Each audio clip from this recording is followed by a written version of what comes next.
Good morning guys, welcome to our YouTube channel let's learn with Abhishek. तो आज के video में हम बात करेंगे यूनिफॉर्म चार्ज डिस्ट्रीब्यूशन की। इसे हम दूसरी भाषा में यूनिफॉर्म चार्ज डेंसिटी भी कहते हैं। वीडियो स्टार्ट करने से पहले बता देगा इसकी जो बच्चे अभी न्यू हैं, हम लोग इस चैनल में आगे कैरी ऑन कर रहे हैं क्लास 11 और 12th का बेसिकली फिजिक्स का पोर्शन, जिसमें हमारा क्लास 12th का इलेक्ट्रोस्टैटिक्स चल रहा है। अभी तक हमने इसमें जो है कवर कर चुके हैं लगभग 15 से 20 लेक्चर्स, जिसमें बहुत सारे टॉपिक्स को हमने डील किया है। तो स्टार्ट करते हैं गाइस वीडियो। तो जो बच्चे नहीं हैं उसके लिए बता देगा इसकी अभी तक इस चैनल में हम लोग आगे कैरी ऑन कर चुके हैं इलेक्ट्रोस्टैटिक्स का डिफिनेशन, चार्ज के प्रॉपर्टीज, कूलॉम्स लॉ का वेक्टर फॉर्म, कूलॉम्स लॉ के वेक्टर फॉर्म के बाद हमने इलेक्ट्रिक फील्ड लाइंस का प्रॉपर्टीज, उसके बाद हमने इसमें आगे कवर किया था electric field intensity was electric dipole moment, electric field intensity due to electric dipole, general position, axial position, equatorial position, torque acting on electric dipole, potential energy stored in the electric dipole. तो ये सब सारे topic हम लोग cover कर चुके हैं। आज का हमारा टॉपिक है यूनिफॉर्म चार्ज डिस्ट्रीब्यूशन। जो बच्चे न्यू हैं वो स्टार्टिंग से आप देखें पूरे वीडियो को, आपको कहीं भी परेशानी नहीं होगी। तो स्टार्ट करते हैं गाइस। पहले इस टर्म का मतलब हम लोग समझते हैं यूनिफॉर्म चार्ज डिस्ट्रीब्यूशन का। तो अगर हम यूनिफॉर्म की बात करें तो यूनिफॉर्म का मतलब होता है एक जैसा। चार्ज हम लोग स्टार्टिंग लेक्चर नंबर 1 में आपको बता चुके हैं चार्ज के बारे में। तो और डिस्ट्रीब्यूशन का मतलब होता है बंटवारा, मतलब चार्ज का एक जैसा बंटवारा, मतलब हर जगह चार्ज का बराबर रूप में बंटवारा। इसको हम लोग यूनिफॉर्म चार्ज डेंसिटी भी बोलते हैं। इस टॉपिक को बहुत ही अच्छे से समझने के लिए गाइस हम बोलेंगे आप लोग को जो है एक दो चीज का ख्याल रखना पड़ेगा। वो चीज हम आपको एजम्पशन अभी समझा रहे हैं कि किस किस बातों का ध्यान रखना पड़ेगा। देखिए गाइस, अगर हम बात करें कंडक्टर का, तो कंडक्टर बेसिकली हम लोग यहां पर मान के चलेंगे कि उस 3 शेप का होता है। शेप तो बहुत सारे हो सकते हैं, जैसे किसी किसी कंडक्टर को हम लोग देखते हैं कि वो रॉड के फॉर्म में होता है, मतलब वायर, कॉपर का वायर एग्जाम्पल के रूप में ले सकते हैं। दूसरा, अगर हम कॉपर को चिपटा कर दे पूरा और उसको सीट में तोड़ दे तो पतला हो जाएगा और उसके लेंथ के मुकाबले उसका एरिया बड़ा हो जाएगा। मतलब ये जो मेरा कंडक्टर है इसका लेंथ बड़ा है एरिया के मुकाबले और इसका एरिया बड़ा है। कुछ कुछ कंडक्टर को हम क्यूब के फॉर्म में रख सकते हैं या बॉल के फॉर्म में, स्फेरिकल शेप के फॉर्म में, तो इसका क्या बड़ा होगा, वॉल्यूम बड़ा हो जाएगा। अब देखिए, अब एक एजम्पशन ध्यान में एक चीज का ये रखना है, कंफ्यूज बिल्कुल भी नहीं होना है। बहुत सारे बच्चों के माइंड में ये क्वेश्चन उठेगा कि सर इसका भी तो एरिया है। तो देखिए बच्चे, इसका एरिया है लेकिन इसके एरिया के मुकाबले लेंथ ज्यादा बड़ा है, तो हम लोग इसका लेंथ कंसीडर करेंगे जो वायर है। अब इसका भी लेंथ है, जो सरफेस वाला है इसका भी लेंथ है, लेकिन लेंथ के कंपैरिजन में इसका एरिया जो है ज्यादा बड़ा है। लेकिन अगर हम वॉल्यूम वाले की बात करें, स्फेरिकल या क्यूबिकल की बात करें, तो इसका लेंथ भी है एरिया भी है, लेकिन लेंथ और एरिया से ज़्यादा बड़ा इसका वॉल्यूम है, तो हम इसके वॉल्यूम को कंसीडर करेंगे गाइस। अब हम बेसिकली अगर डेफिनेशन की बात करें यूनिफॉर्म चार्ज डिस्ट्रीब्यूशन की, तो हम ये कहेंगे बच्चे कि मान लीजिए कि कोई एक कंडक्टर है, वो किसी भी फॉर्म में हो सकता है, रॉड के फॉर्म में, सीट के फॉर्म में, या स्फेरिकल या क्यूब जो वॉल्यूम है स्पेशली जो हमने अभी देखा उसके फॉर्म में। और मान लीजिए कि इसमें चार्ज है। हम लोग जानते हैं कि किसी भी बॉडी में चार्ज हर जगह फैला हुआ रहता है, और ऐसा मान के चलते हैं कि इसका जो चार्ज है वो हर जगह बराबर है। मतलब एक जगह पर यहाँ 4 कूलम है तो यहाँ भी 4 कूलम, यहाँ भी 4 कूलम, यहाँ भी 4 कूलम, मतलब हर जगह चार्ज का वैल्यू क्या है, बराबर, ऐसा मान के चलते हैं। तो हम लोग ऐसा कहेंगे कि इस कंडक्टर में चार्ज जो है यूनिफॉर्मली डिस्ट्रीब्यूटेड है। मतलब यहां पर चार्ज का यूनिफॉर्म डिस्ट्रीब्यूशन है। मतलब if the charge is uniformly distributed throughout the conductor then it is called uniform charge distribution. बच्चे, अभी हमने यहां पर 3 तरह का कंडक्टर बताया था। एक रॉड जिसका लेंथ बड़ा होता है, एक सीट जिसका एरिया बड़ा होता है, और स्फेरिकल शेप जिसका वॉल्यूम बड़ा होता है। इसी के आधार पर जो हमारा यूनिफॉर्म चार्ज डेंसिटी है, इसको 3 भाग में बांटा गया है। पहला होता है बच्चे लीनियर चार्ज डेंसिटी, जिसको हम लीनियर चार्ज डिस्ट्रीब्यूशन भी कहते हैं, वो लेंथ वाले के लिए लीनियर। अब दूसरा की अगर हम बात करें, जैसे मान के चलते हैं एक सीट, एक एरिया है कॉपर का जिसमें चार्ज रखा हुआ है, तो यहां पर जो चार्ज डेंसिटी होगा, चार्ज डिस्ट्रीब्यूशन होगा, इसको बोलेंगे सरफेस चार्ज डेंसिटी। और तीसरा होता है बच्चे वॉल्यूम चार्ज डेंसिटी, जो हम आपको क्यूब वाला शेप या स्फेरिकल वाला बताए थे, तो इसके वॉल्यूम में जो चार्ज डिस्ट्रीब्यूशन होगा उसको बोलेंगे वॉल्यूम चार्ज डिस्ट्रीब्यूशन, या उसी को बोलते हैं वॉल्यूम चार्ज डेंसिटी। अब इन तीनों को एक एक करके हम डिटेल में समझते हैं guys.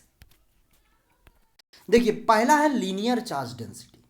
The amount of charge present per unit length of a conductor is called linear charge density. इस डेफिनेशन के माध्यम से हम क्या कहना चाह रहे हैं इसको समझेंगे गाइस। हाँ, बहुत सारे बच्चों का एक चीज़ और है, बहुत सारे बच्चों का एक कंप्लेन आता है, सर आप बहुत ज़्यादा गाइस गाइस बोलते हैं। तो एक होता है ना, किसी का टंग वो एक फिक्स हो जाता है कि समझाने का एक नोटेशन का तरीका होता है किसी को पुकारने का या बोलने का, तो हम अपने बच्चों को हमेशा गाइस ही बोलते हैं, स्टूडेंट्स को, ठीक है। तो इसके लिए किसी को बुरा लगता होगा तो सॉरी उसके लिए। चलिए स्टार्ट करते हैं। तो स्टार्ट करते हैं लीनियर चार्ज डेंसिटी।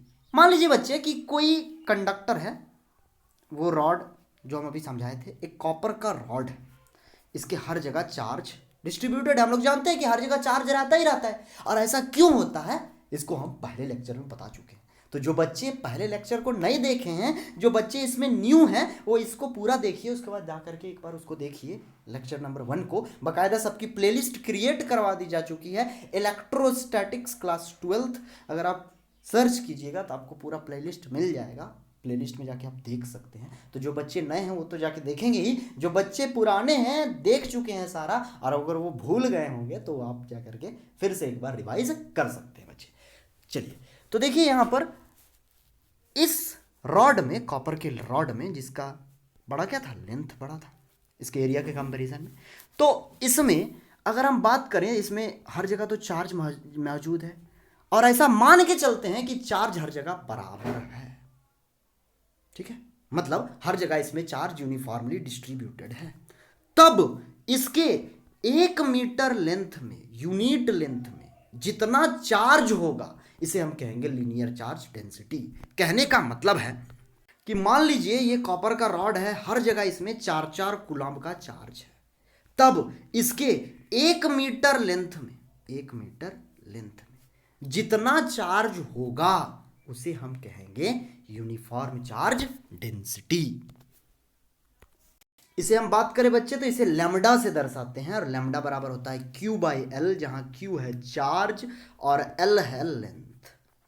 अब अगर हम बात करें इसके यूनिट और डायमेंशन की, यहां देखिए L के जगह अगर हम 1 मीटर ले ले तो लैम्डा बराबर Q हो जाएगा, क्योंकि Q/1 Q, मतलब 1 मीटर लेंथ में जितना चार्ज होता है उसे कहते हैं लीनियर चार्ज डेंसिटी। अब अगर इसका हम यूनिट और डायमेंशन देखें तो देखिए बच्चे, हमारे पास है लैम्डा बराबर Q/L।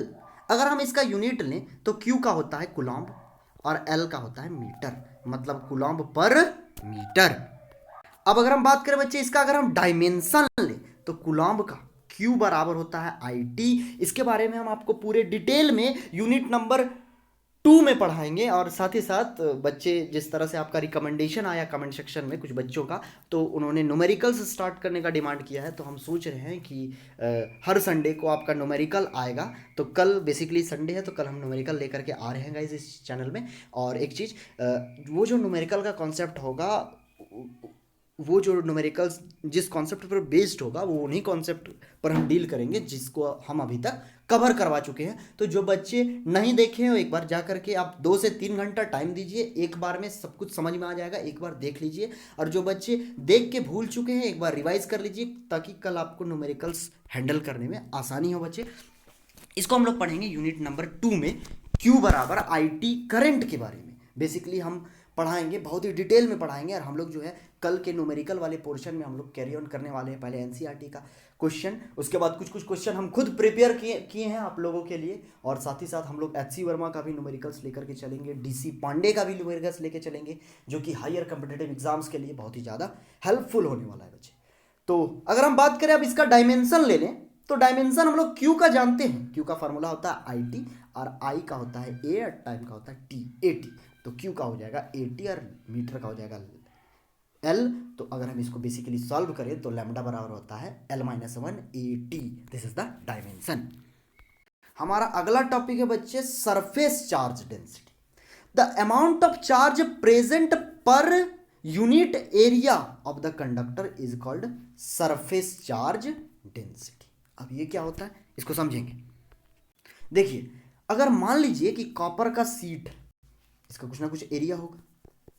अगर इसके हर पॉइंट पर हर जगह चार्ज का वैल्यू बराबर है, मान लीजिए 3 कूलम्ब हर पॉइंट पर चार्ज है, तो इसके 1 मीटर स्क्वायर एरिया पर, 1 मीटर स्क्वायर एरिया पर जितना चार्ज होगा उसे हम कहेंगे सरफेस चार्ज डेंसिटी। इसे हम लोग रिप्रेजेंट करते हैं सिग्मा से। देखिए, पर यूनिट एरिया पर जितना चार्ज रहता है उसे हम कहते हैं सरफेस चार्ज डेंसिटी। और इसका फार्मूला होता है सिग्मा बराबर क्यू बाई एस, जहां क्यू बराबर है चार्ज और एस बराबर है एरिया। देखिए, अगर यहाँ एस के जगह 1 बैठा दे तो सिग्मा बराबर आ जाएगा क्यू, मतलब 1 मीटर स्क्वायर एरिया में जितना चार्ज होता है उसे हम क्या कहते हैं, सरफेस चार्ज डेंसिटी।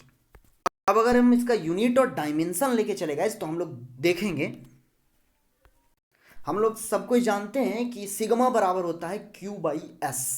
अब अगर हम इसका यूनिट लें, क्यू के जगह कूलम्ब, एस के जगह एरिया के जगह मीटर स्क्वायर, तो इसका हो जाएगा कूलम्ब पर मीटर स्क्वायर। देखिए, अभी इसका अगर हम डायमेंशन लेते हैं तो कूलम्ब का भी हम तुरंत बताएं होता है ए टी, और मीटर स्क्वायर का L के पावर 2। इसको अगर हम सॉल्व करेंगे तो L के पावर 2 AL, इसको आप लोग ऐसे भी लिख सकते हैं m0 L के पावर -2 AT, ऐसे भी लिख सकते हैं। जो नहीं है उसके पावर में 0 लगा सकते हैं। हमारा अगला टॉपिक है बच्चे वॉल्यूम चार्ज डेंसिटी। तो देखिए, the amount of charge present per unit volume of the conductor is called volume charge density. अब ये क्या होता है समझेंगे, इसको समझेंगे बच्चे कि मान लीजिए कि कोई क्यूबिकल शेप का कंडक्टर है या फिर स्फेरिकल, इसका भी तो वॉल्यूम होगा। ये कंडक्टर है, मान लीजिए कॉपर का बॉल है, इसमें हर जगह चार्ज बराबर मात्रा में फैला हुआ है। हर जगह चार्ज जो है वो 2 कूलम्ब का है। तो इसके 1 मीटर क्यूब वॉल्यूम में, मतलब यूनिट वॉल्यूम में, इकाई वॉल्यूम में जितना चार्ज होगा, जितना आवेश होगा, इसे ही हम वॉल्यूम चार्ज डेंसिटी कहेंगे। इसे हम दूसरी भाषा में हम लोग क्यूबिकल चार्ज डेंसिटी भी कहते हैं। इसकी फॉर्मूला की अगर बात करें बच्चे तो फॉर्मूला होता है क्यू बाई वी, और इसको दर्शाते हैं रो से, RHO, रो से हम लोग डेंसिटी को भी दर्शाते हैं क्लास 9-10 में, लेकिन यहाँ बेसिकली रो से हम लोग दर्शाएंगे वॉल्यूम चार्ज डेंसिटी को। और यहाँ वॉल्यूम के जगह अगर हम 1 मीटर क्यूब बैठाएं तो बेसिकली रो जो है वो क्यू के बराबर हो जाएगा। मतलब 1 metre cube volume, unit volume अभी तुरंत बताएं, उसमें जितना चार्ज होता है उसे हम कहते हैं वॉल्यूम चार्ज डेंसिटी, या फिर वॉल्यूम चार्ज डिस्ट्रीब्यूशन भी कहते हैं। अब अगर हम इसका यूनिट और डायमेंशन लें तो हम लोग पाएंगे गाइस, देखिए हमारे पास है रो बराबर क्यू बाई वी। अगर हम इसका यूनिट लें तो हम लोग पाएंगे, देखिए क्यू के जगह कूलम्ब और वॉल्यूम के जगह मीटर क्यूब, मतलब कूलम्ब पर मीटर क्यूब, ये हो गया इसका यूनिट। अब अगर इसका हम डायमेंशन लें तो कूलम्ब का हम लोग जानते हैं 80 और मीटर क्यूब का L के पावर 3। तो इसको सॉल्व करेंगे तो वॉल्यूम चार्ज डेंसिटी का हो जाएगा L के पावर -3 AT। इसको हम लोग लिख सकते हैं m0 L के पावर -3 AT। तो इस तरह से हमारा आज का लेक्चर खत्म होगा गाइस। वीडियो पसंद आता है तो लाइक कीजिए, पसंद नहीं आता है तो डिसलाइक कीजिए। जो बच्चे नए हैं उसको समझ में आया या नहीं, समझ में आया तो कमेंट सेक्शन में यस लिखिए, नहीं समझ में आया तो कमेंट सेक्शन में नो लिखिए। और अगर हाँ आपको पसंद आ रहा है, आपको इससे थोड़ा सा भी बेनिफिट हो रहा है, तो इसको ज़्यादा से ज़्यादा लोगों को शेयर कीजिए ताकि सबको इसका बेनिफिट उठा सकेगा। इस बहुत सारे बच्चे लॉकडाउन में फंसे हुए हैं, हम अकेला किसी का मदद नहीं कर सकते हैं, लेकिन अगर हम लोग सब कोई मिल के चाहें तो सब कोई मिल के बहुत लोगों की मदद कर सकते हैं गाइस। तो लोगों की मदद कीजिए, एक दूसरे की हेल्प कीजिए, क्योंकि याद रखिए कि a candle lose nothing by lighting another candle. एक मोमबत्ती दूसरे मोमबत्ती को जला करके कभी भी अपना कुछ नहीं खोती है। हम लोग एक एजुकेटेड फैमिली से बिलोंग करते हैं और हम लोग का ये दायित्व बनता है कि सभी को एजुकेट कराएं, क्योंकि हम लोग इंडिया जैसे कंट्री में रहते हैं जहाँ पर भाईचारा है। तो लोगों को आगे बढ़ाइए, लोगों को मदद करिए ताकि वो लोग भी आपको थैंकफुल हो सके। क्योंकि बहुत सारे बच्चों को ये पता ही नहीं होता है कि ऐसे ऐसे चैनल भी हैं जो इतने फ्रैंकली, इतने फ्रिक्वेंटली समझा रहे हैं एकदम लूसिड तरीके से। तो उनको शेयर कीजिए ताकि उनका भी बेनिफिट हो जाए बच्चे। और कल के लिए रेडी रहिए, कल संडे है। आज थोड़ा वीडियो आने में लेट हो गया, सॉरी इसके लिए, क्योंकि मैं अभी गांव में हूँ, थोड़ा नेट का प्रॉब्लम चल रहा है गाइस। ठीक है, मिलते हैं फिर नेक्स्ट लेक्चर में, तब तक के लिए बाय। कल मिलते हैं न्यूमेरिकल के साथ। गॉड ब्लेस यू ऑल बच्चे।